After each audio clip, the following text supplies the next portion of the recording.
This episode of the Round 6 podcast is brought to you by Trailer Tug, the world's strongest trailer dolly. Learn more at trailertug.com.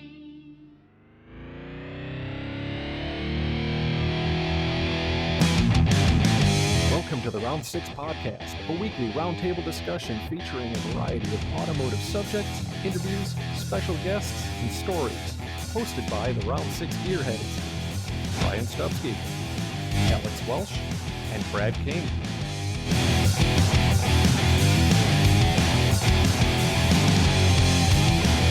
Joining the Gearheads here on episode 59 is the legendary vehicle graphics and lettering master, Bert Quimby of Bert Graphix.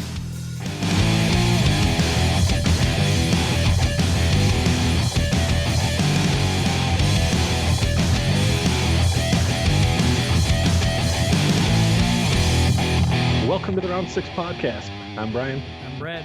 I'm Alex. And I'm Bert. There we go, man. Hey, welcome to the show from all the way from Jersey, Mr. Bert Quimby. How's it going, man? Good, real good. How you guys doing? Good, Bert. Thanks for coming All on. Good. Yes, sir. Thank you very much. Cool. We are spectacular, man. And we were talking off air, and it's so good to have you on. And you're a guy who, Brad, you and I have talked about this for forever. You know, thinking, man, we gotta get a lettering guy on. We gotta get somebody, and it's gotta be somebody great. And here we are with you, dude. And you've got like a storied history, man. I guess I do, right? You do. Whether you like to or not, I will come up with one for you. You know what it is? You never think of that. You never think of what you did. You're just doing it. I guess if you look back, it's actually was pretty fun the whole time. Still having fun. Badass. And you've been doing this now for, what do you got, 35 plus about years? 37 years, I think. 37. Man. And I don't want to make you feel old, but the first time I saw your work was in a copy of SignCraft Magazine that a family friend who started their own sign shop had just kind of slid across the table. It was like, hey, you draw, check this out. Cool. And I think that was maybe had to be sophomore year of high school, so like maybe 87, 88. Yep.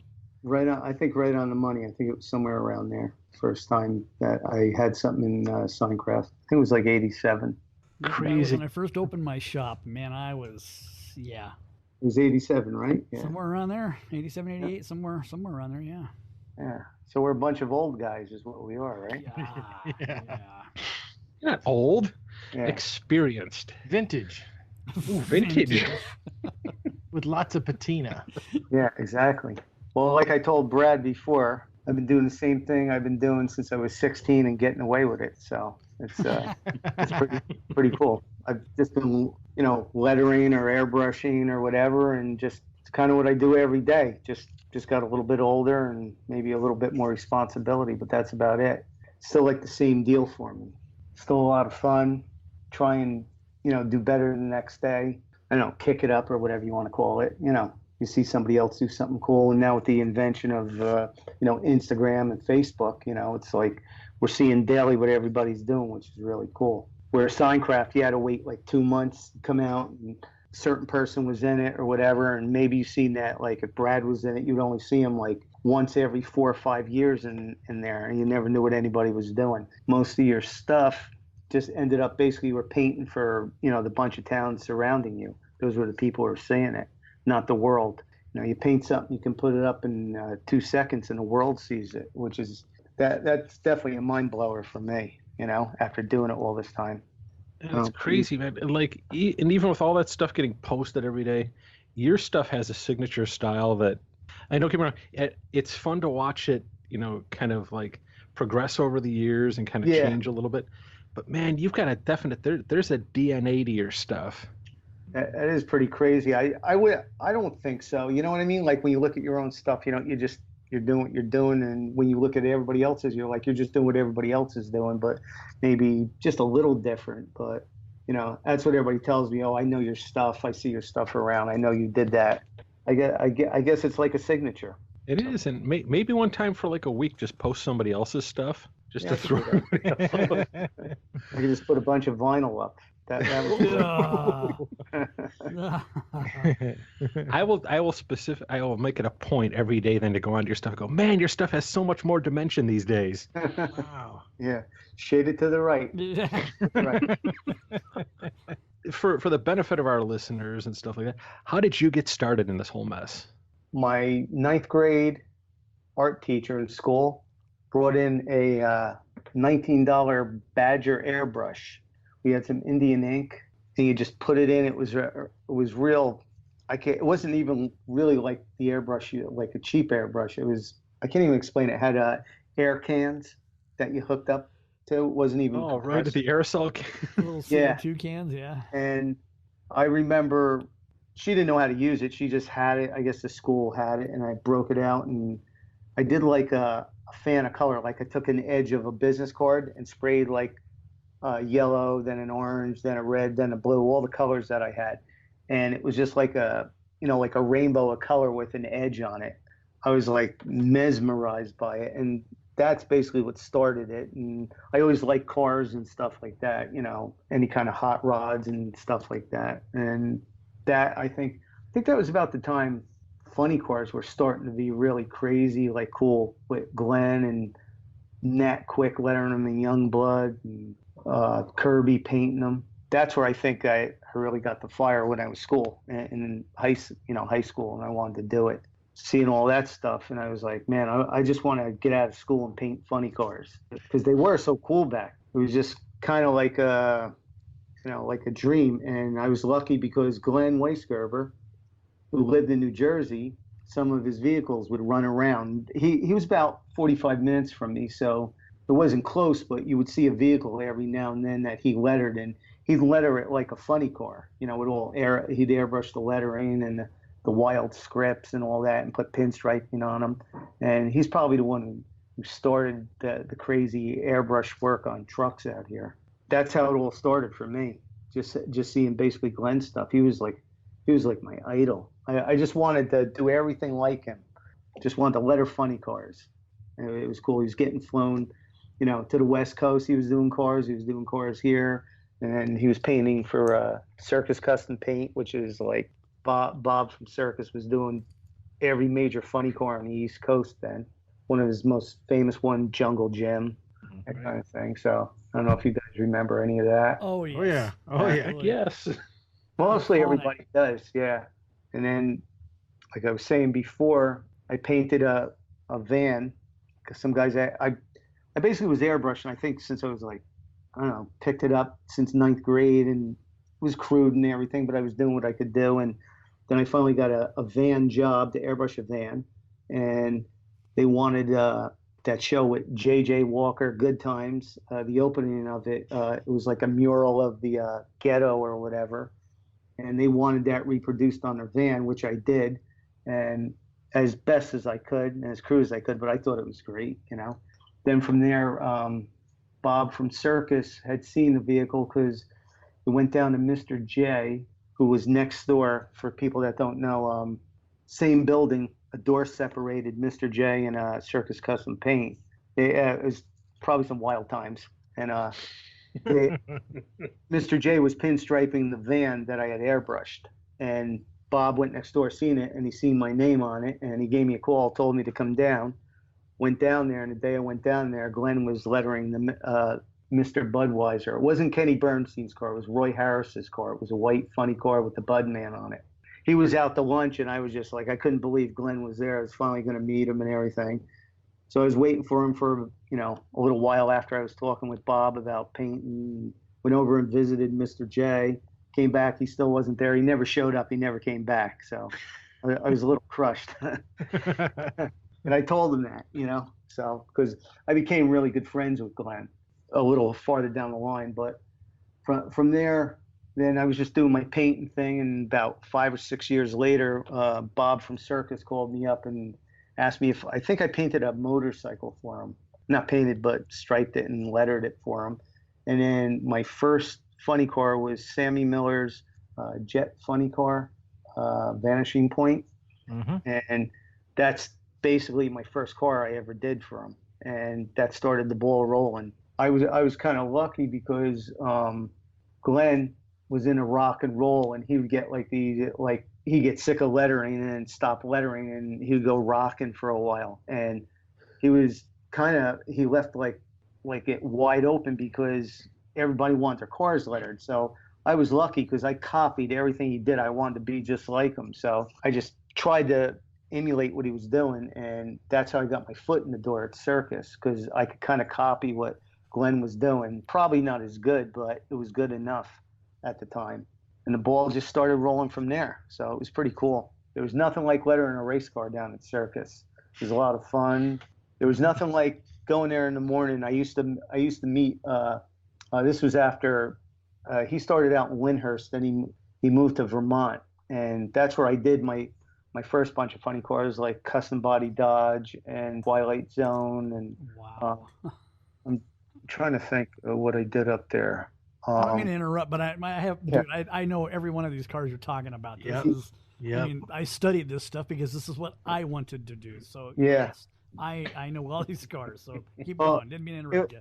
It was pretty crazy because the first time I went up to Vermont, it was probably like about 4 or 5 hour trip from where I was. So I had lettered Sammy Miller's rocket car at his house. I never actually lettered it down at Circus. So my first time lettering anything for Circus was up in Vermont. Drove up there and we hit traffic, and I didn't get up there till like 3 o'clock in the afternoon. And now you're tired, you're excited. And Bob was a really cool guy. I had met him, earlier, did a few things. And I did the Twilight Zone. Yeah, it was the Twilight Zone funny car up there. I don't know how long of a span it was. It had to be pretty short, like maybe a month later or something. He called me and he asked me if I wanted to do a funny car called Poverty Stricken. So, you guys know that one? Yes, I do. Yeah. So, that's crazy. So I went up there and I did that, and I was lettering that, and I was almost done with that. And I'm talking, now we're into 4 o'clock in the morning or whatever. There was another funny car sitting next to it, and it was all painted up, ready to go. And I didn't know what it was.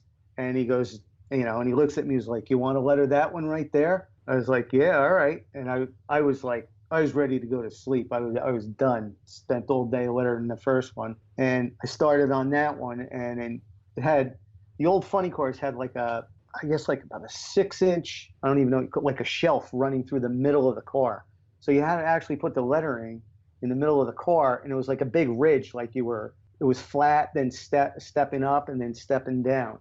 It was like a step on the side of a car. It was the Custom Body Dodge, and I did it, and I basically, I didn't think it was good enough, and we wiped it all off, and Glenn wound up doing that one. I got my shot at one of the Custom Body Dodges.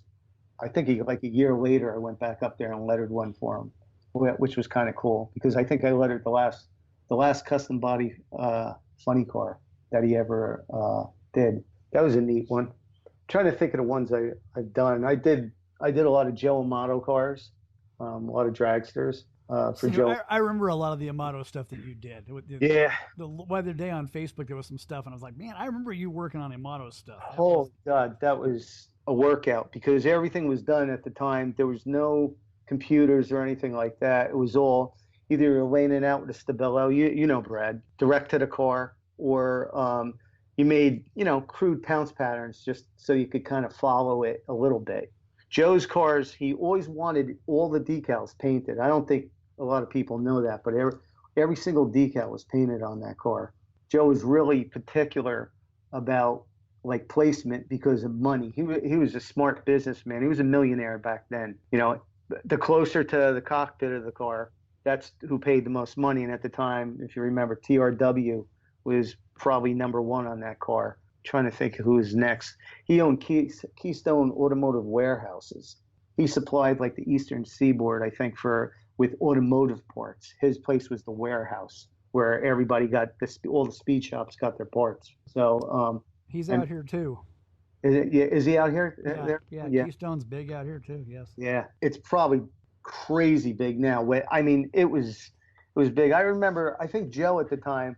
I remember him being about 38 years old, and he was a multi-millionaire. And I remember I was lettering a dragster there. I always went there to do them at his shop. I only lettered maybe one or two at my shop. I always go out there, and I remember the one day I'm lettering his car, and he pulled up in a Ferrari Testarossa when they were new. It was like '88, and I was like, I never seen one of them in person, you know. So he gets out, and I was like just looking at it, and I was like, he like gives me the keys. He goes, take it for a ride, and I was like, are you kidding me? I didn't though, because I was too afraid of the car. I don't want to could think was crashing the thing. He was a really cool guy. I did a lot of stuff for him, and he used to have a lot of fun there. We used to even hand paint, the race hauler, like 52 foot, do all the lettering on those. The one time I went there, and I think it took a week to do a car and a race hauler. And I think that's where I got fast, because you just it had to be done because they were going racing, but you wanted to make it clean and tight, and it was crazy, you know. I had some pretty good times there. When I used to go there, I used to hang out with Tim Richards, the engine builder. I don't know if you guys remember him. Oh yeah, it was crew chief for a number of years. Yeah. Yeah. See, I think everybody was afraid of him, but they might have got the wrong impression, like he was grumpy or something. But he loved me because I didn't ask him one question about engines, because I know nothing about engines. So whenever I was there, we used to eat dinner together all the time, and I think I never asked him one question about an engine or a part ever, and he loved that. I used to hang out with him all the time because he was always there building the engines. I remember one time I was doing dinner with him, and we were sitting there. He's like, let's go get something to eat. And he was building, at the time, there was 6 Keith Black racing engines all lined up. And I mean, you guys know how much that stuff is. I knew, too, what it was. And I was like, man, I couldn't believe just what it took for a top fuel team. It was some crazy times. I got to see some cool stuff and letter a lot of neat looking cars. Now here I am doing trucks, you know. Like with your door art especially, is it a lot more Italian names than it is any other ethnicity? Well, it's Jersey, it's New York, you know. Well, yeah, Jersey, tri-state area, you know. It's funny when you think about that, how the landscapers back there have these badass trucks. You should see the ones out here. It looks like, wow. No, this here, everybody's got to look good, and I mean, the average truck I'm lettering now, I mean, like a Ford F-350 or something like that, it's like 70 grand. I just did one that was over 100 grand. It was 101,000 for a pickup. Yeah, my younger brother works for Ford on the Super Duty line, and he was telling me that some of the high end, the King Ranch stuff. Yeah, it's right about what you're saying. The average price for a work truck now with a plow on it, you know, because all the guys plow too, probably, I would say average is about 70 grand they're spending. So, and then where I come into play is they want them to look good, you know. So they're not gonna spend a couple $100 on lettering on these $70,000 trucks. It kind of came into vogue, so to speak, because when I started, maybe a pickup truck cost $3,500, and so you got the old sign painter that slapped some lettering on it for $150, and everybody was happy. Then I came along and I wanted to put airbrush fades on it, and the old timers didn't dig that at all. They were not into that. It's kind of come full circle because I enjoy doing block lettering now with a sign painter shade. It's weird how it goes full circle with that. So maybe you could end a fight between Brad and I. Okay. Which side do you put the majority of your drop shadows to? I go right all the time because it's easier for me. I never do left. If you look at all my stuff, I very rarely ever do a left-handed shade because I think it just looks better. It lifts it for some reason more than it does to the left. You agree? I agree, 100%. Well, Brad, it just looks like it's stepping. Brad, you do left? You serious? I do whatever. What's easier for you, Brad? Mine dropped to the bottom right. It just looks like it's lifting better to me when you go to the bottom right like you do. I see left as being really difficult to do for a right-handed, primarily right-handed letterer. But that's usually what everybody does. Everybody shades like that for some reason. I've just always liked it, to the right. It always just looked right to me. So, what do you think there, Brian? Well, dude, I'm in agreement with him. I don't. You want me to always change it no matter what side I put it on. It's always. It's not good enough for Brad. Is that right? Yeah. No, he's just so full of crap. He's such a liar. I have the conversation recorded. Brad's like, why don't you move your drop shadow to the other side? Really? Like, why don't you shut up? I take criticism from everybody, man. My wife's been looking at my stuff for 35 years. And when she says it doesn't look right, I change it, you know? Well, that's kind of, man, how do you go? I mean, it's obvious how you go. I mean, you go where the work is. That's kind of funny, though. I mean, you literally went from like living the dream as a kid to doing stuff that you just flat out enjoy now. Yeah, and exactly. That keeps a roof over your head and does all that great stuff. Because it's just kind of funny. You got to wonder too, like we talked off air, we had said how, you know, with the advent of Instagram and Facebook and all of the social media, everybody in the world can see your stuff. Yeah. So like back in the day, tons of people saw your work on the funny cars. Yep. I'd be willing to bet that multiples of those people now see your work on like a landscape truck. Yeah, absolutely. That's kind of funny how that works out, man. It's like, you know, the day-to-day stuff is probably far more visible. Oh, absolutely. And I think there's more freedom because when I was doing those funny cars, even though they were cool, like I was working off of like a Kenny Youngblood design, like a lot of them from Circus were designed by Youngblood. I mean, that was a thrill to get to do, you know, one of his paint schemes and letter what he put down or whatever. And I think there was, I don't know if you guys remember Greg of Zupko. He was doing a lot of them. And David Peters, Circus, he liked him, and Dave was doing a bunch of them. I'm trying to think of the guys. I was actually, it was weird because the designs, I would do a lot of race car designs, like paint schemes. A lot of them I didn't letter, whether they were in a different state maybe or something like that. But for some reason, the majority of mine I didn't even letter. I did other guys that like I said, Youngblood. I did a lot of the ones he designed, and Abzuko, Larry Williams. I think he did a few that he did. Trying to think of the guys. It was pretty cool. It was a neat time. It was nothing like going down. Well, after Circus was in Vermont, he moved down to New Jersey again. I used to go down there and letter on him, and they had a really cool shop. He was with a guy named Jesse Lejeune. He teamed up with him, and Jesse was a great painter too.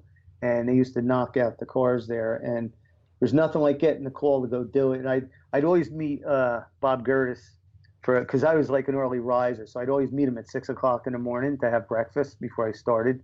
Just going over there, and you open the door to Circus, and it was wall to wall race cars in candy colors, and it was like a kid in a candy store. It was unbelievable, and I try to explain that to people how that was. That like I can just remember opening the door and seeing every cool candy color you've ever imagined in your life on all these cars, and then you were going to get to go in and play on it and get paid for it. That was definitely cool. Now I look back, I definitely realized it back then. When I look back now, I can't believe I actually got to do it. It's definitely a mind blower, the race car stuff. I went through I'm like transitions. You know, I said do trucks. I'm doing a lot of bikes now. I went through a period where we were lettering offshore boats too. I mean, before vinyl came along again. So that was big in Jersey. There was a lot of offshore racers here. I did my fair share of them too. It's a lot of fun. I got to do a lot of different stuff. I don't think people coming into a business today, they don't get to do what I got to do because, you know, a sign painter did everything, you know, from a race car to, you know, a building sign to whatever.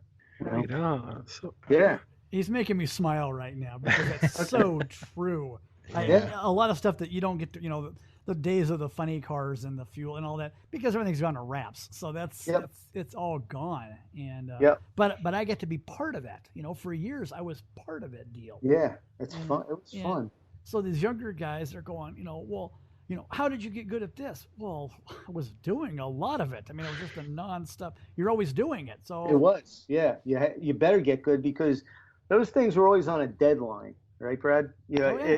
You always got called in 15 hours before it had to go. So my thing was always, you had to plan the attack. Like it was like, how am I going to letter this, airbrush it, lay down some gold leaf, pinstripe all the lines on all the colors, because back then there was like, you know, 25 colors on one car, so you were splitting every color, and that's where I got good at pinstriping, just pulling lines down a funny car or dragster.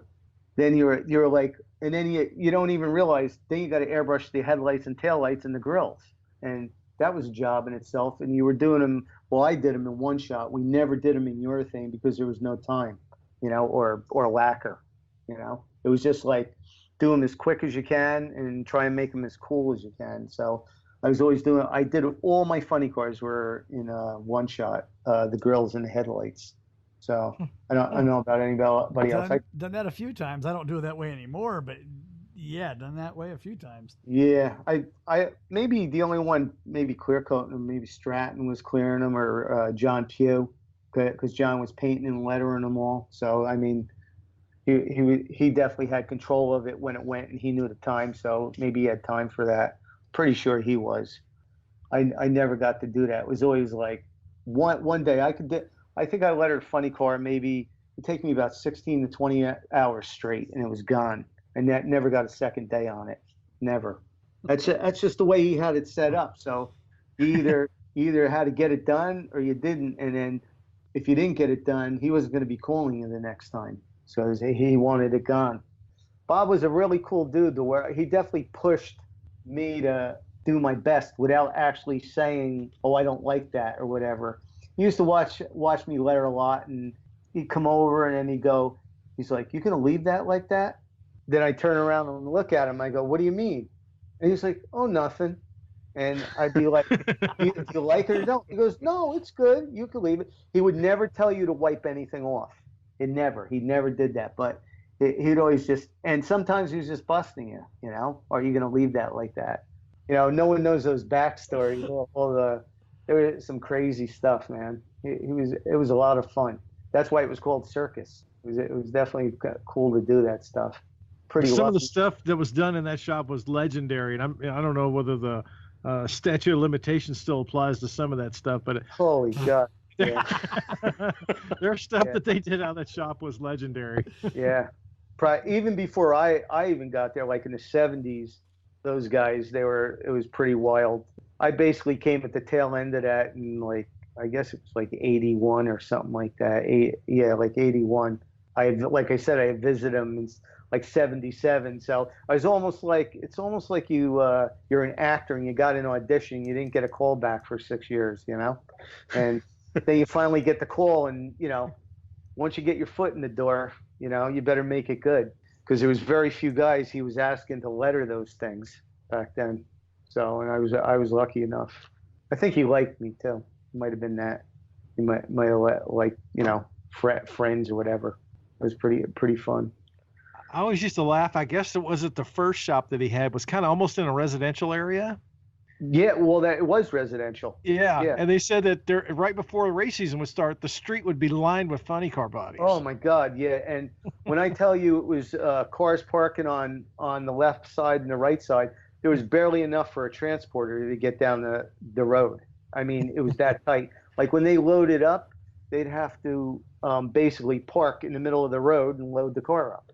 There was absolutely no room, and it was weird where they were, Mr. J's shop and Circus. It was just like, if you looked at it, you would be like, I can't believe that Circus Custom Paint. It was just like it wasn't intended to be a business. It was like a garage in back of an old apartment building.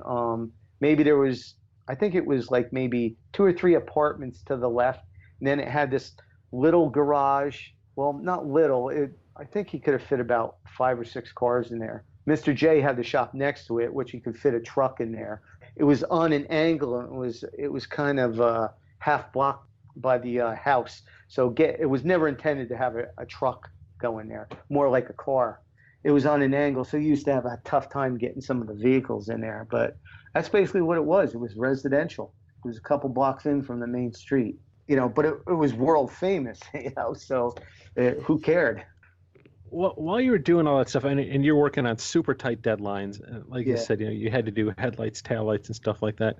Did you ever fall into you had kind of a set routine for doing a set of headlights or taillights, or would you kind of improvise a lot of times from job to job? Cool. Every single time. And the funny part I'm trying to think of the cars that I did, what brand. I think like a like a Ford Tempo, I think was one of the popular bodies, and they didn't really look like a Ford Tempo kind of. So what I would do is, like, I'd get there, and National Dragster would always have pictures of other cars, like let's say John Pugh did a Tempo, and I would just would be on the cover of National Dragster, so I'd put it on the hood and start taping out and just improvise. Exactly. Just kind of wing it. You never really had time to think about it. You just had to get it done. I wish I would have had more time, but that just wasn't the way it was. And Glenn will tell you the same thing. He'd just go down there and knock them out and get it down the road. That's all, get it finished. I was always so impressed by you guys. You guys could take a Trans Am body and make it either a Corvette, a Plymouth Arrow. Yeah, right. Exactly, the Arrows. Yeah, that was cool. Yeah. Some of them they got simpler. I forget what it was. I remember the custom body I did. All I had to do was basically put squares on the front, like hidden headlights. So I think it was a Dodge. It was some of them were pretty cool, but that was the whole fun of it: airbrushing the headlights and the taillights, and the little emblems and stuff like that. If it was a Corvette or a Cutlass or something, it was always fun to do like little stuff like that. But you just had to do it quick. I know I hear myself talking. I keep on saying quick, but it's the way it was. Like nowadays, like I see like these sign painters on Instagram, and they do these like unbelievable things, like it's like a panel or something. It also took them like 2 months to do the panel. I'm talking like overnight stuff, like real world stuff. That's what I do. I still do it with truck lettering. I like most of the stuff everybody sees that I put up. That's basically in and out in a day or a day and a half, depending on what it is. If I do gold leaf, I like to clear it the next day. So basically the reason why it would be there for another half a morning. You just got to move them out because these guys need their trucks, and downtime is like that. They don't want to hear that. They got to make money, especially in New Jersey. It's just ridiculously expensive to live. So just like California. Yeah. I just did a tandem today for a guy, and it was a pretty involved job, but I've gotten him down. I've done about 35 of them for him. I think he dropped it off maybe, it was at like 8 o'clock. He called me by 2 o'clock and wanted it. And I was like, you could give me a little more time, man. And it was raining out, and that didn't help or anything. But by the time it left, it was like 4:45. But so it didn't even sit a full 8 hours, and it was gone. But I was used to that from the funny cars. That's basically been my whole life: a truck a day, get it in, get it out, and move on. With the motorcycles, I get a chance to, don't sit around, but you get to work on them for a couple weeks. You kind of enjoy the process a little bit. Now, between the two, though, if you look back at the funny car stuff, I'm sure a lot of the creativity that came out of that was just born out of necessity. Yeah. And especially if you're flying and you're in the moment, you can do some really cool stuff. I mean, every now and then that happens. Like, I get that, where if I'm rushed, some of your best stuff comes out of that. Your most creative. Back against the wall. Yeah, exactly. Yeah. Other stuff sits, and you kind of have time to get lazy or get kind of fat on it. I do that all the time. I do that all the time. It's the craziest thing. Like, you spend all this time on something, and then you throw it up on social media because you want everybody you want the feedback, and people just pass it by and like, God, I spent so much time on that, and then I'll do something, and I mean just like it pulls in, and I get a Stabilo pencil and I do it, and everybody's loving it and commenting on it, and I'm like. And I try and figure out what the public likes by that, because if I could figure that out, I think I would get more jobs in or something like that. It's crazy. Though. I know.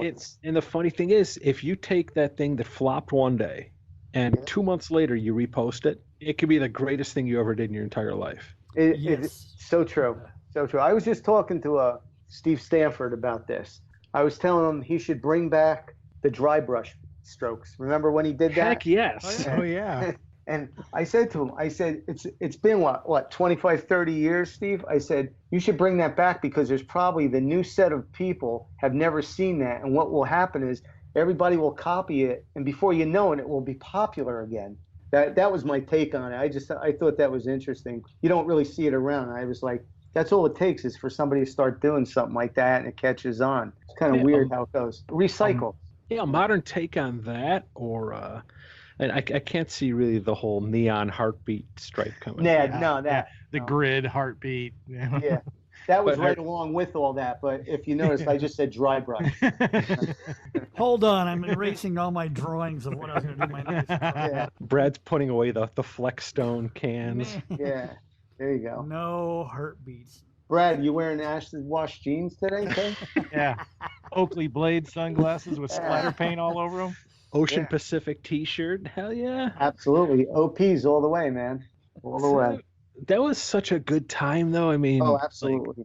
Yeah. When I got out of high school, I ruined a good section of the floor in my dad's garage by painting and never throwing down any kind of, a tarp or any kind of masking or anything like that. Yeah, who did? The splatter days. I always want to go back to that house and look and just see how well it held up over the years. Be like, oh yeah, it still looks kind of candy purple. Yeah, good. It's come through all the epoxy that's been put over. There's still these colors coming through. Yeah, those neon colors never die, right? Such good days. So, and you've been through. God, you've watched so many trends come and go. Yeah. Now, one of the things we kind of talk about a lot between us as a group right now, there doesn't seem to be a really set emerging trend. A lot of it is kind of, it's building off of other trends, which is kind of a natural progression. But we seem kind of, as far, if you're a trendy guy, you're kind of in no man's land right now. Yeah, exactly. It kind of seems like anything goes these days. I don't know. There's just everybody's doing whatever. I don't know. Well, at least in sign painting, everybody's doing like a Euro look or something like that. It's all over the road. What I'm saying. Kind of the same. Yeah. It used to be if you flipped open again back to SignCraft. Yeah. If you showed me a scan of, any issue, you could almost pinpoint the year that came out. Yeah, for sure. For sure. It's kind of funny how that went. It's like, oh yeah, that was, early spring of 92. Yep. I agree. I definitely agree. Now I think maybe for what I do, there's less and less guys painting. All these guys that are doing computer graphics and wraps and stuff are just grabbing a lot of clip art stuff, what's available. Not any one thing. It's anything that they can grab. So it doesn't put a timeline on anything right now. I guess we'll kind of look back at it now, and there's a lot of overdone stuff, most of it, with the wrap graphics. I guess it will be dated, but you won't know where it's from, but you'll know, oh yeah, that's when the wraps were really, really big or something like that. There's some good guys doing it, but for the most part, there's not a lot of really cool stuff wrap-wise or anything like that. We do a lot of color changes at my shop, mostly, Audi, BMW, Mercedes kind of thing. It's all just one color, solid color changes, doing satin colors and pearl colors and stuff like that. I don't do a ton of lettering wraps. I prefer to just like letter it, like old school, I guess. So who's going to be the first guy to start airbrushing door lettering with like Plasti Dip? I've wrapped trucks already and then lettered on top of it. I've lettered on the vinyl material. So very cool. Actually, what it does is it gets a job in the door that the guy doesn't want to letter his truck, but then he finds that out. We'll wrap it a different color, and then I'll letter it. I'll hand paint it all, and it sticks too. Everybody thinks it doesn't stick. It sticks. Then when the guy's done with it, he just peels it off. I mean, it's a win situation. So I get to hand letter. We make money wrapping the vehicle, and the guy's happy all the way around. He gets to tear it off and move on when he gets rid of the car. And if he leased it, I don't think they can. Not too many guys are leasing trucks anymore. I don't know how that goes these days, but it's such a win-win situation. And it's fun to work on, especially like satin colors, like a satin pearl. And then you're using all gloss stuff. I'm having fun with all that kind of stuff. Mixed media stuff. Very cool. What's the most popular color, the most common color you guys, wrap a car with? Is there one that sticks out for, per model? Like you get an Audi guy who's like, oh, I gotta have burnt orange. Believe it or not, the most popular colors with all the cars, all the high-end cars, it's been a satin, pearl, or not exactly a red, a little darker than a red, like I'd say like a blood red. For some reason, that's super popular, and white or black, believe it or not. I have a lot of guys that have white cars that change it to black and vice versa. And they could have any color on the planet. And I mean, they're putting out some really cool colors with this stuff. And there's very few people we just did a Lexus, and he put like leprechaun green on it, and it looked ridiculous, but that's what he wanted. It looked like candy pearl green, and it was on a Lexus. That's what we're there for. Elvis loved red carpet and peanut butter and banana sandwiches. I don't know, it's truth. I don't judge anybody. I used to turn it away, especially like I got a lot of guys that get the new Corvettes and they want to pinstripe them, and I just don't think pinstriping should be on a Corvette. How I handle it is, instead of turning away the job, I'll stripe it. But let's say if you have a black vet, I'll do it in a real dark gray, and I'll accent the top edge all the way down.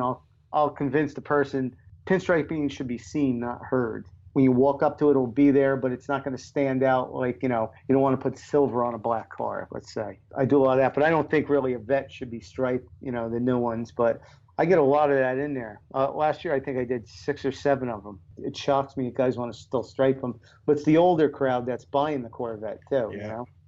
We see that a lot out here. A lot of guys want their brand new vet flamed. I mean, like painted flamed. It's like, this car doesn't work with flames. No, that's what they want. Yeah, and I think it's older guys buying the stuff. Right. And they never could have it when they were younger. Now they want it. Well, they want to throw every trend on their dream car, and sometimes it just doesn't work. Yeah. And if you don't do it, though, they're going to go down the street and go somewhere else. Somebody will do that car. And that's what my wife said.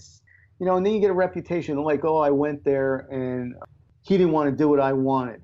And, you don't want that getting around either. So you kind of like try and do it, but put a little, make it classy as much as you can. Make them happy. And I've gotten a job that I didn't really like or think it was great, but I do my best on. And I've gotten probably more jobs on something like that than something I thought it was the best. It's weird how it works. You don't know what the public likes. Right. You definitely don't. The bottom line is you definitely got to make money. You can't do it because you love it. You got to make money. But still, how cool would it be to be carried out on some throne by like 4 of your underlings? Just you wearing dark shades of beret and like a cigarette holder. Yeah, there you go. Like, I will not paint your name on the car. Shoo them off. And speaking of that, when's the last time you lettered somebody, lettered somebody's name, not on a race car? I'm saying on a regular street driver, on the door underneath the window. Maybe a couple weeks ago. Oh, geez, it still gets done? That's awesome. Yeah. Wow, that's awesome. Yeah, still do it. I just did it was a little bit ago, within the year. I did a lady and I painted a little, I don't know, she had this bear holding a balloon. She was driving a 4-wheel drive truck. She was in her 80s, and she bought a brand new Tundra. She wanted this kind of like a Grateful Dead dancing bear, but it wasn't, with a balloon in its hand. Then she wanted her name on the truck, and I was kind of shocked, but she was she was older and stuff, and she loved it so much she baked me like this big, like, I don't know what it was, like banana bread or something. It was like a giant log, and it was cool to get that. That is cool. Yeah, it's still out back there. To the old days. It meant a lot to her, obviously. Yeah. Oh great. my God, yeah. It was. I put it on my Instagram. It's somewhere on there. I took a picture of her, and she was just like thrilled to death. It was a lot of fun. I was like, I guess she remembers back in the day that people put their names on it. She's 80 years old. It seems like if you didn't have a dad that does that, now like kids like 25 never seen that because of vinyl, and it totally disappeared in the world. It's still pretty alive and well where I am. Maybe not doing it as much, but it's still there. I used to get guys that come in and they want their name on their side and their girlfriend's name on the other. And I went, let's put them in the back window.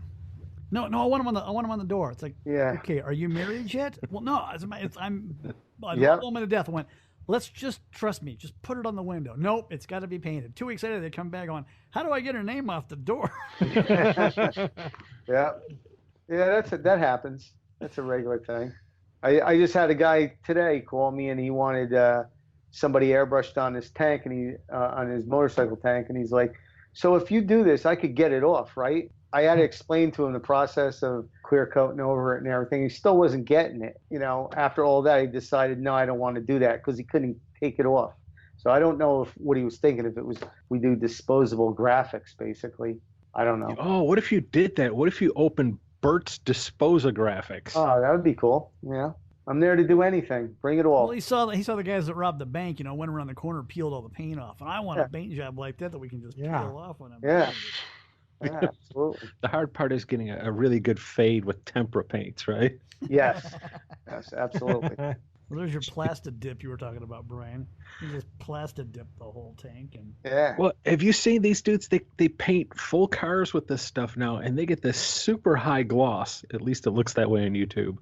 Yeah, I've seen some messy stuff happen with that, like doing wheels. They can't get it off the wheels and stuff. Oh yeah, I see it a lot around here. You cruise through the parking lots, you're like, oh, somebody got into plasti dip. Yeah, but my kids mill thickness is measured with a yardstick. Yes. It's pretty bad. Yeah, if you can almost float out an entire character line on a car. Yeah. Hide a door gap. Yeah. Yeah. Again, starting back at the beginning, you've worked with a variety of materials, man. I mean, you've worked with you've probably worked with everything at this point. Yeah, I have. What was the hardest? Was there one particular evolution in your day-to-day process that was harder than another? Probably wrapping a vehicle, because even though you got the material, you got it all set up, doesn't mean you're going to get it on the car the right way. Where paint, basically, I think if you prep right and follow all the instructions, you have a fair chance of doing a decent job. Wrapping a vehicle is ridiculous, some of the body lines, and it's just for me it's hard. And yeah, I'd struggle with that because that stuff's got to have some memory to it. I have a guy that does most of my stuff because he's unbelievable. He has no problem. He's a really calm person. I've never seen him not once get mad or anything. He's a young kid. He's only 26, 27 years old, and he just has a knack for it, and he's just calm about it. I mean, that stuff is hard to handle. It's really hard to handle. And unfortunately, they're treating these guys that wrap cars. It's kind of like they don't pay them well. Nobody pays these guys well. It's just like, oh yeah, you wrap cars, and they pay them $15 an hour, and it's worth a whole lot more than that. I know that's not everybody, for anybody listening out there. I mean, some guys get paid well for it. It's just it doesn't seem to be respected. Yeah, they treat them like window tint guys, probably. Yeah, exactly, and it's and so it's a whole other art, man. Stuff, it is if you've never done it. Yeah, true. My guy was doing a Challenger. He was doing the rear bumper, and it's all one piece, and that's the problem. You got to stretch that. The rear Challenger bumper, it stretches like the top, and it wraps underneath. Try and get a piece of that wrap material, not the curtain in the middle, like you're putting it on a bed and trying to stretch it so it's straight. And it's insane what you got to do, and you can't stretch the material too far because what happens is it has a memory and it wants to pull back after you got it on the car. It might shrink up a little bit, and then you got a problem because it comes undone. You got to really know what you're doing to do these things. There's a lot of good wrapping guys out there, and it looks like a paint job if they're really good, because we disassemble the whole vehicle when we do it. Basically, it's like painting a car. We don't cut around it with a razor blade. We take it off. Crazy stuff. Crazy stuff. Here I am talking about vinyl. Let's talk about paint. Yeah, but it's part of it. It is, and that's the outgrowth. And I remember there was there was kind of that weird two camp thing going on for a long time. When vinyl started to come in, a lot of the older guys were like, "Oh, I'll never touch vinyl. Vinyl's the Antichrist," and blah blah blah. It's going to be the downfall of society. Yeah. It could have been, because there was some really bad vinyl. Oh yeah, there still is, but if you're gonna do it like me, I refuse. I try and make my vinyl jobs like they're hand painted job. I just don't want them to look generic. I mess with all the lettering, and I never just punch a group of text out and peel it and slap it on a vehicle. I mess with everything. This way it's harder to copy. It just looks better. And I guess from being a hand painter, it's got that look. I'll do an alphabet and scan it in, so it's something I did and no one else has, something like that. I always want it to try and make it look custom, no matter what it is. And that's that advantage of having done the hand stuff. Yeah, for sure. Like you can tell that, like even in the art side, if somebody's done marker renderings and pencil drawings and everything like that, you can tell when that person's moved to digital where they came from. Yeah, for sure. And that's really cool that you're out there. You've got the advantage to make your own fonts. Yeah. Do your own lettering, man. It's so much better than going like, oh, you get Drunken Cowboy #7, and you know you're. Yeah. I'm totally into the custom, no matter what it is. I mean, we do some pretty nice stuff. We do some stuff for BMW North America, and they're pretty open, and a lot of it's pretty cool, even though it's wrapped vinyl stuff. We get to do some pretty neat stuff. We just did a car for the Knights hockey team. Yeah, it was a BMW 850i. It was like a satin charcoal, and then it had, I forget what they call it. It was like a mirror gold, but we put stripes on it, and then we put their logos on. And it sounds a little hokey, but it actually looked pretty cool. It's like all interesting projects like that we get to do. We did, I forget what museum it was in New York. We did for the David Bowie exhibit. We did a car up for BMW for that. It was on display for a week, and I did some stuff with some shoe designers from, I forget what countries they were from, and they designed these shoes, and then I had to do some graphics to match the shoes. I just recently put that up on my Instagram. Just stuff like that. It's pretty interesting stuff sometimes what you get to do, even though it's vinyl. No, it's just another material. Exactly. If everybody wouldn't be like, I know, like there's a lot of all these hardcore. If anybody's going to be hardcore, it's going to be me with paint. I've been doing it so long, but if you just open your mind up a little bit, it doesn't have to look like, just because it's vinyl, it doesn't have to look like a cheap vinyl job. You can get some cool results. I'm sure you guys seen some cool stuff at like the SEMA show, like really neat what they do with the vinyl. But oh yeah, I've been lucky to be part of some of that stuff, and it's really neat to see one of your designs. We did that with one of those Toyota FRS models, and when I originally designed it, I was thinking, oh, this is all going to be paint. And when they came in with the vinyl guys, I was like, oh, there's no way they're going to pull this off. And it was so badass. Yeah. And watching these guys like overlay stuff, and they're like peeling off this fine line tape from underneath, and it's cutting it like a razor. Oh yeah, that's the razor tape. God, that's cool. The invention of that, the guy who invented that stuff's amazing, because you used to have to cut on a car before that, and now basically you lay it down just like you're doing a paint job, and then you pull it up, and it's unbelievable what you could do with it. You could do just about anything with it. So we use that all the time. I would still screw it up. It would look like some orangutan came in there and tore paper up. Worst edges ever. Yeah. No, it's pretty foolproof if you get the stuff down. It's like a ripcord. You just they haven't met me. Yeah, I felt that way in the beginning, but it's kind of worked out kind of nice. If that kind of stuff's available, you can do some cool things with it. The design I did for that car I'm talking about for the Las Vegas Knights, I hand sketched it. It was just a crude hand sketch, nothing finished. BMW North America giving the thumbs up and doing it. You always think it's got to be like super corporate, suit and tie kind of thing. That's not the way it is all the time. Sometimes it's, just getting the job done in the time frame they need it, and you know how to work the materials. I wish you'd have pitched, unless you did. Did you pitch like maybe knocking one of the teeth out of the grill just to make it really? But if I would have thought of that, where were you then? I was busy picking up my fingertips that I cut off with all that razor tape. Design last minute stuff is some of your best stuff. When I'm painting with a brush, it's like instead of taking a left, you take a right, and it comes out way better. With vinyl, vinyl's final. That's the problem with it. True. Yeah, I'm trying to do my part and keep the paint stuff alive. Seems to be everybody thinks it's like the where I am. It's no different than anywhere else. You just got to sell it. Someone comes in, they see you're working on a gold leaf job, and it's like, oh man, I like that. And then you say, yeah, well, we could do that for you. And before you know it, his truck's in there and you're doing it. I've had I won't mention the guy's name, but he's from Chicago, and he's very, I guess, respected sign painter. He writes for SignCraft Magazine, and I met him a couple years ago in Cincinnati at this Letterheads event, and he came up to me and he pulled me aside and he's like, let me ask you one question. How are you getting these jobs? He's like, it's totally disappeared where I am. I was like, you just got to tell people you're doing it. That's all. I'm not doing anything different. He's amazed that I'm still hand painting trucks. This guy is like known for hand painting. He's known all over the place. And he was dead serious with me. And then he just said to me, he's like, well, whatever you're doing, just keep doing it. That was kind of cool, but kind of sad that there's nothing. I guess I don't know if he's given up on the trade or whatever. I don't think he's given up.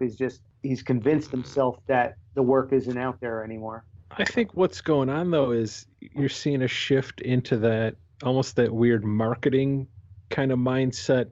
It's almost like multi-level marketing that people fall into, where you go out there and you thieve everything you can from someone else's like way of doing things. Truth, yeah.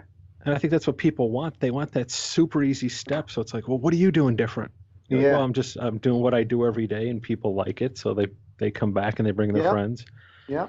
And that kind of answered my question. That was really one of the next questions I did have for you. I was like, how do you advertise at all, or are you just strictly word of mouth? Word of mouth. I've always been word of mouth. I don't practice what I preach.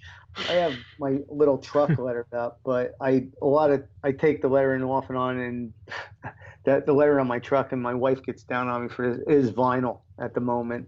It was all custom painted up and everything, and someone plowed into it, got it fixed, and then I painted some stuff for Orange County Choppers when they did their new show last year. The guy doing all the filming, and I got to be friends with him. He said, look, he goes, you got to letter up your truck. It wasn't lettered. He goes, because I'm going to shoot this all for the TV. And he goes, you want to get maximum advertising on it. So I slapped some vinyl on it real quick. It does come in handy for some stuff, which is kind of cool. It does the job, but I basically don't do any advertising at all. And if you see where my place is, it's basically, my place is in a residential area too, but it's grandfathered. It's probably like 10 businesses there, and it's a block in from the main road, and you really have to know where you're going. You're not passing by my shop unless you're coming to see me. All word of mouth, basically. But I probably have 75-80% repeat. That's very cool. Nothing wrong with that. Yeah, and I've had a lot of my customers are 20, 25, 30 years.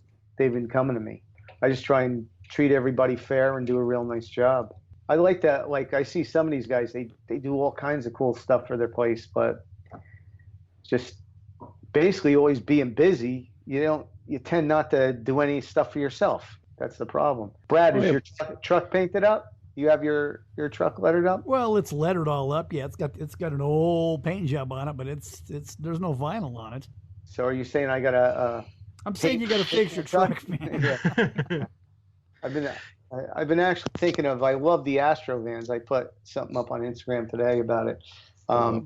I just seen those Mercedes Metris vans. They're called. They're kind of got the same proportions as those. I'm getting the Van Jones again to get one of them things and like lower it and put some nice wheels on it and like paint it up really cool. It would probably be nuts because no one does that where I am anyway. And it would probably get a lot of attention because I did that in 1991. I did an Astro van. I painted it purple and white, and I guess for 91, purple was like a crazy color for it. Oh yeah. And what I also did was now that I think of it, it was kind of crazy, but I had Billet Specialties make me a custom set of wheels for the van. And at the time, if you guys remember, 17s were like the biggest wheel, which is funny now when you think of it.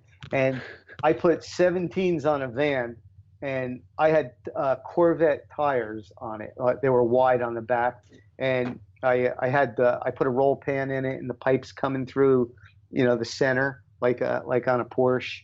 It rode around. My lettering on my van, it was purple and white, and it was maybe 2 inches high to the back. And I got more jobs off of that vehicle than anything I've ever owned. And my name was only 2 inches high on the thing, but it was just a crazy looking truck. It was lowered, and it had billets on it, and no one's seen that. And that's what I'm thinking, like, for this new van, it's like bring that back around, recycle again, because you don't see nothing like that around here anyway. Maybe in California you still do. Is that right, Brad? Sometimes. Not very often. Yeah. Yeah. Really? Sometimes you'll see like an old, truck that was done in like 92 or 94, old guy driving it, and it's exactly the way it was back then. It's pretty badass. Like, I think they're trying to bring back the Boyd stuff. Like, I was gonna say, Boyd's has a lot of their old model wheels are coming back out. So yeah. And I seen Instagram Coddington. He has one of the old trucks. It's like a silver and white paint job, I think, with some magenta graphics, and he just cut bigger billets for it and slammed it to the ground, and the thing looks great. And it's like, whatever, how many years ago, 25 years ago, 30 years ago, something like that, when they were really big, when that hit with all the Chevy pickups everybody was doing. Yeah, that's one of those timeless designs, though. God, yeah. I love that era. Yeah, I'm the same guy, though. If you came to me today and you're like, come up with lettering for our car show, I want to do some kind of a cool, like a slab font with, maybe a slant to it, and do some cool script cutting off the lower third, just because that era just looks right to me. I agree. Yeah, it was an exciting time. Yeah, absolutely. I love that era. Yeah. All that Boyd stuff. Maybe from like, 88 to about 94, it was just kicking. Man, it was so awesome. I remember Dennis Rickliffs used to bring me all over California to meet everybody, and he brought me to Boyd's, and I remember Chip Foose he had like this little I guess office or whatever, his room where he designed. I forget what year it was. He started there in '92. I was working at Dick Vale's, the custom shop next door. Yeah. Did he have a window at that time? No, he didn't. Not really. Where I seen Chip was all I know is he had to walk upstairs, and he had all his drawings on a slant on the wall. And when I was up there, he's like, "Oh, you want to see some more?" And he had all flat files, and he just started opening up the flat files and breaking out all his drawings, and like from school and stuff. And I was like dizzy, I was like, oh my God, this is crazy. But I have Dennis Rickliffs to thank for that, because he was doing painting for those guys. I seen some of the coolest stuff that Chip broke out there. Really, really neat stuff. I was lucky to experience all that kind of stuff too. Dennis took me everywhere. You guys know him, right? Brad, you know him. Yeah. So, and I met him through lettering a race car. When I did Scott Coletta's race car, he crashed it in California, and Dennis had to repair it. And he called me up, asked me what I did, and he's like, "Hey, if you're ever out here, come on out here, and I'll take you around." So, for a while, I was stopping there before I went to the SEMA show, and Dennis would give us a tour of any place we wanted to go, and everybody loved Dennis. So you get right in any place. It was so cool. And he knows where all the good places to eat are at too. Does he? Good places. I haven't been out there in a long time. I have to hit him up. He took me to Stanford's, I think one of the first times, and we go over there, and he's drawing in the back of that little trailer at Santini's. It was like the coolest time. I remember going there, and again, Steve too, he breaks out all his drawings. He starts showing us all this stuff that never saw the light of day in any magazines or anything. I remember just trying to buy one thing off of Steve, and he wouldn't sell nothing. He told me they were all his babies. I was just my mind was blown. And then Steve's like, "Hey," he's like, "what are you guys doing later?" He's like, "You want to go to a car show?" And I forget where it was. It was somewhere around there. We all hopped in his, I think he had a slammed caddy at the time. I think that's what it was. It was tan. And I just remember it was a pretty cold night for California. He's cruising, and he had his hand hanging out the window. It was like dragging on the ground. The car was so low. It was just like I couldn't believe I was in Steve Stanford's car hanging out with him and everything. So we hung out with him, and just being around him, he's a cool dude. We got all done, and he's like, "Hey, what are you doing tomorrow morning at 6 o'clock in the morning?" I was like, "What are you talking about?" So we went to the Derelict Donuts thing. He goes, "Meet me here." So we went down there, and I meet him, and I'll never forget, he was wearing like this chiffon yellow cardigan sweater, the way I saw him the night before. And I'm like, "Steve," I said, "you went back and drew all night, didn't you?" And he started laughing. He's like, "Yeah, I never went to sleep."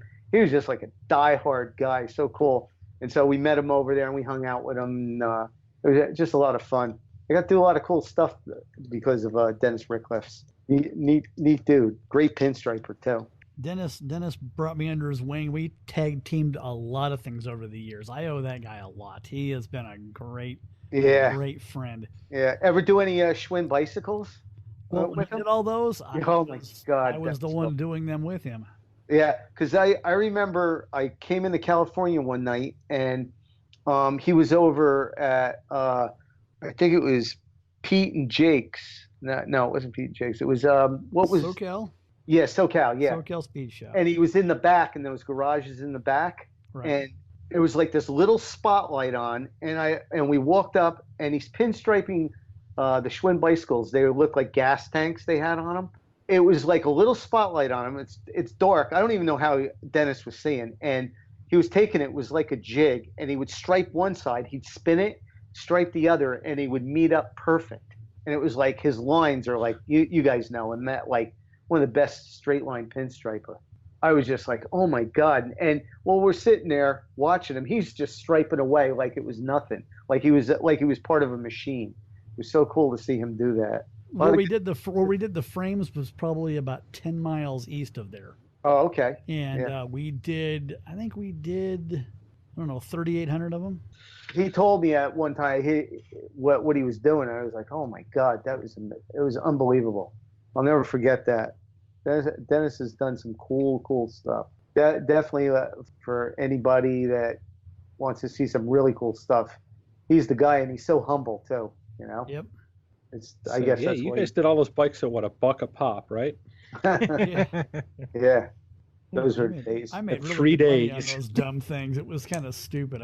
I almost felt guilty. Almost. I'd like to be doing those boats you're doing, Brad. Oh, dude. My back wishes you were doing those boats that I do. I think I've done maybe 2 or 3 of them in my career. One was my brother-in-law's, and he took me out on it and scared the hell out of me in it. Those things are crazy.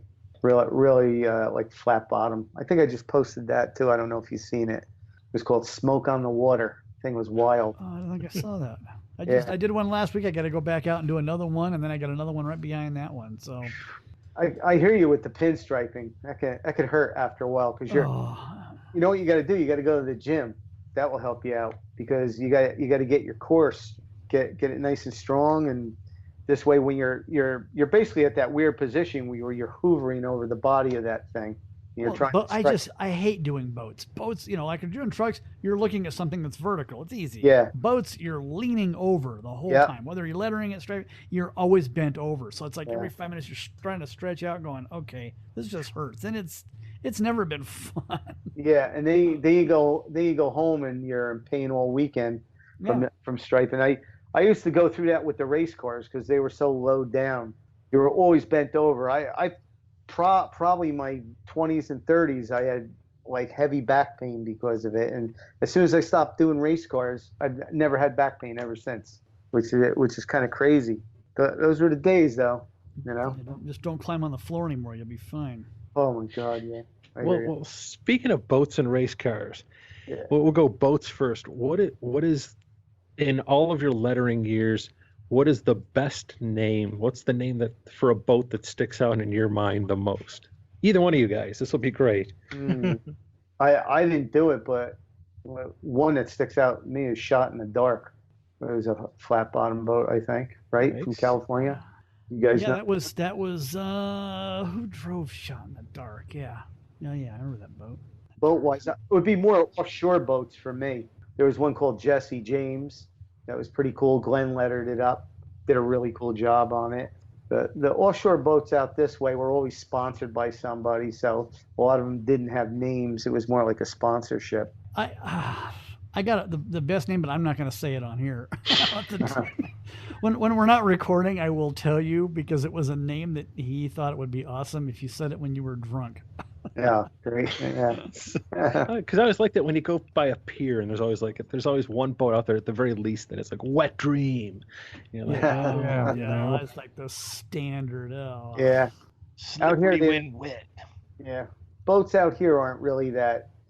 Boats are all vinyl now. No one hand paints a boat unless you do like a Chris Craft.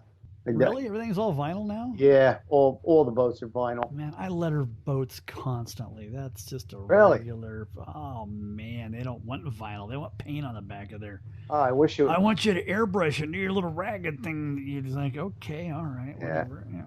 Yeah, but it's so cool, dude. Yeah. No, here it's either if you do Chris Craft, those are really nice boats. So they usually want gold leaf on them. As far as paint with boats, I don't think anybody knows what it is anymore here. You don't paint a boat. You put vinyl stickers on it. I just always wonder if there's one that, like, if somebody came in and like, can you letter this? And you're like, in the name, you're like, I don't know if I can put that name on anything. There's been a few times, but more offensive, more.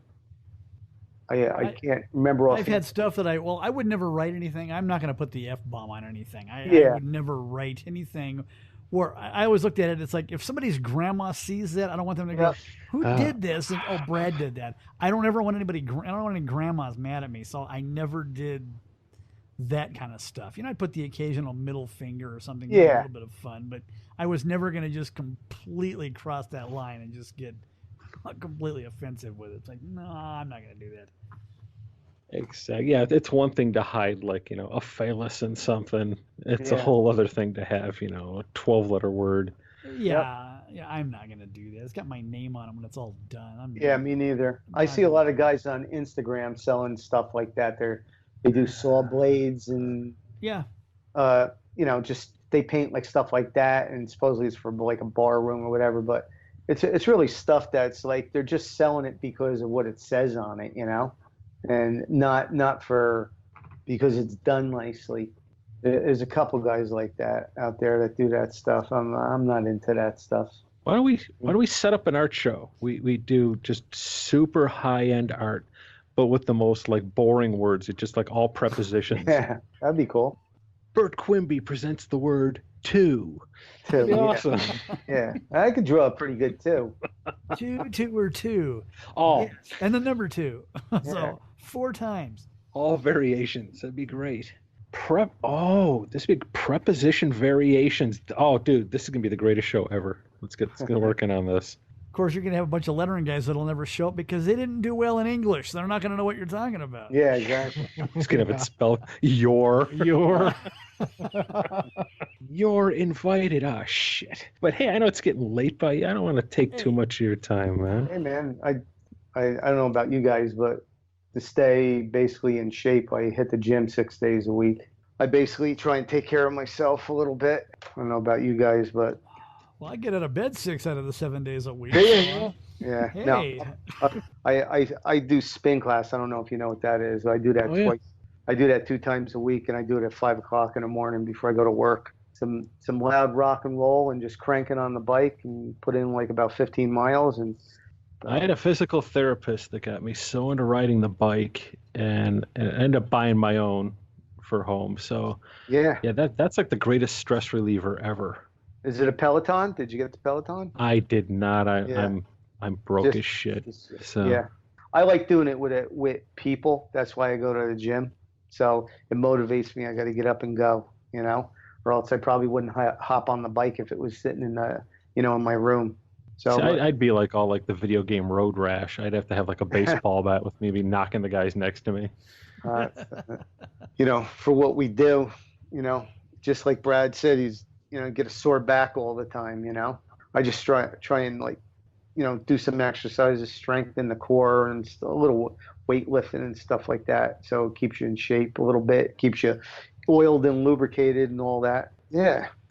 Dang it, now I feel bad about myself. Thanks a lot, Bert. I was doing great. Brad's sitting here with his feet up on the ottoman, cracking open his third, third hamburger of the night. Yeah. I'm sitting here drinking water and eating apple wedges. That's right. Awesome, man. Well, thank you. Thanks for sharing stories. Yeah, that was fun. Cool. Yeah. I guess I made it through, right? You did. You did good, man. You did great. All we got left is a spelling test. So yeah. Well, I'm out then. The physical challenge. Oh yeah, the physical challenge.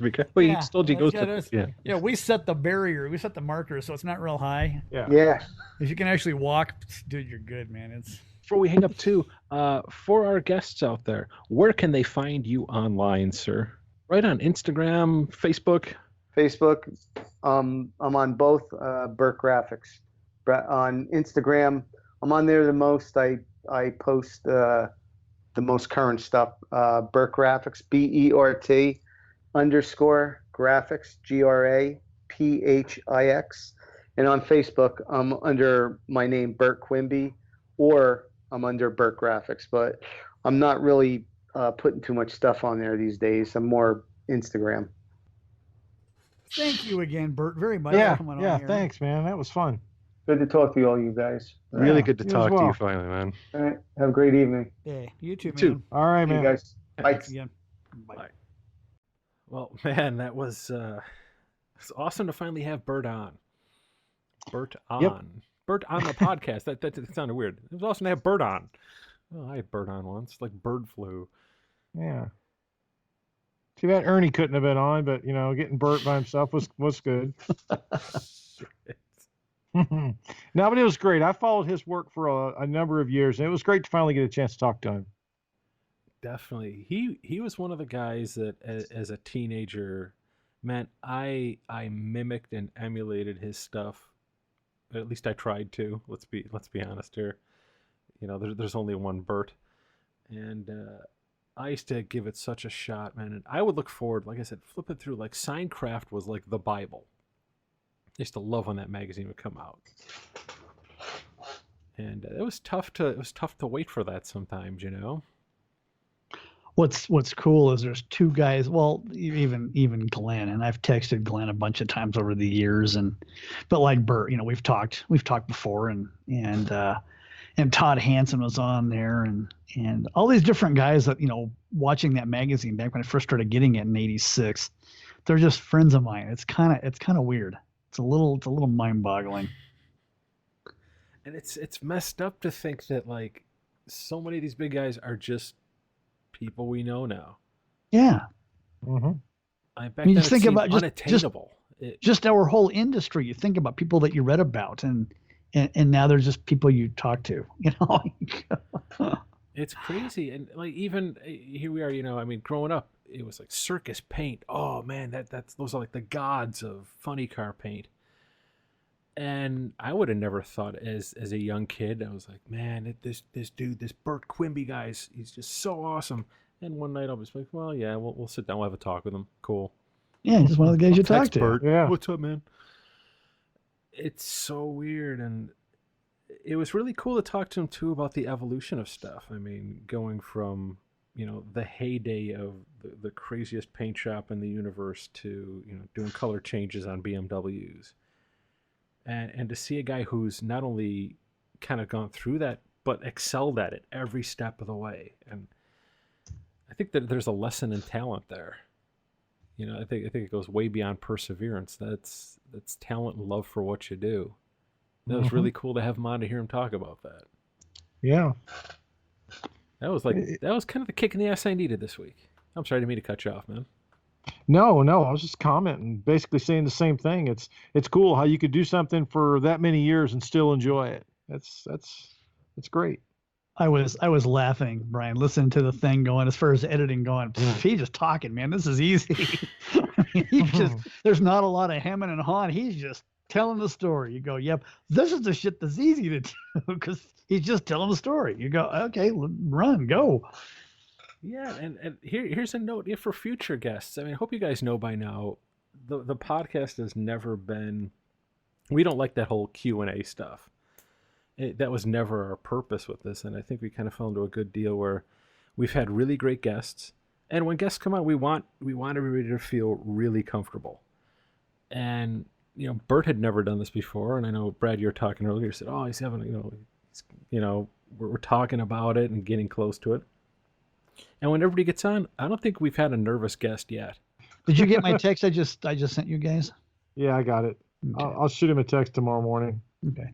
Yeah, it's a little late there. I got it. I refuse to read it. Okay. I want to make sure that he says at 5 o'clock. So at 5:05, when he gets warmed up and he's on his bike, I'm just going to get pounded in with texts where he has to stop pedaling and go, "Who is this?" You let me know when you're doing it. We'll tag team the shit out of this. Oh, God, I'll do it. I'll do it as soon as I get up, man. Absolutely. I mean, how's the ride going? Here's what we need to do. Let's put him on a group text, and all three of us just start conversing with each other. Okay. I wonder if Bert's riding the bike right now. I bet you Bert's riding the bike. What kind of bike did he say he got? Oh, he got one of those. Oh, that's pretty badass. Check this out. And we'll start sharing where we find Was the it bike. a Benetton or a Peloton? What kind of a ton was it? Then I said Pelican. I guess I wasn't sure what is that? Carries fish. He should be pretty swamped ass about now. No, that's a great idea, Brian. Let's do that. Let's make it a group text. Just keep fucking with it. We'll make those our Instagram posts for the next week. Nothing but screen grabs of it. Yeah. I think so. He's such a cool dude. Man, that guy's he's a time capsule unto himself. That's amazing. God, dude. And again, that weird interconnection between things. You know, he's out there doing funny cars. He's talking about Youngblood. And you go back and Carson's connection with Youngblood. And you know, your connections in here with Dennis. And it's so weird. Well, thanks again for tuning in here to the Round 6 podcast. Episode 59. Yeah, thanks again to our guest, Bert Quimby of Bert Graphix. Probably one of my biggest heroes in the lettering and graphic world. No offense, Brad. No, it's okay. At least he knows how to do a drop shadow. Yeah. Yeah. Maybe he knows how to host a podcast next week, huh?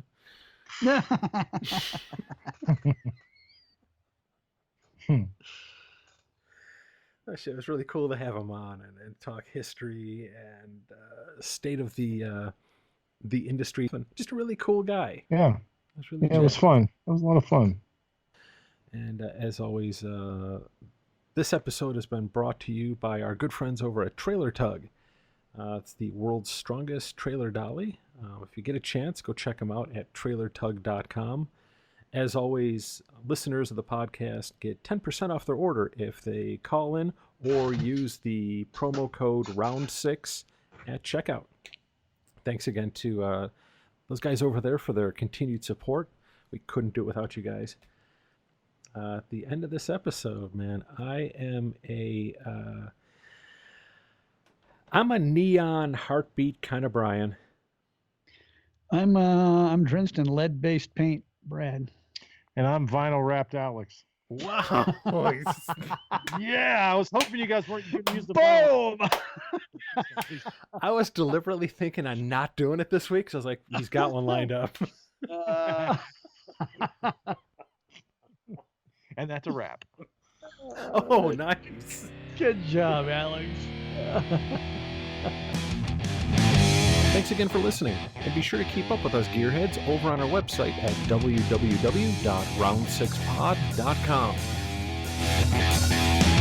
And if you'd like to, we invite you to follow along with us over on Facebook, Instagram, and be sure to check out all of our latest videos on youtube.com.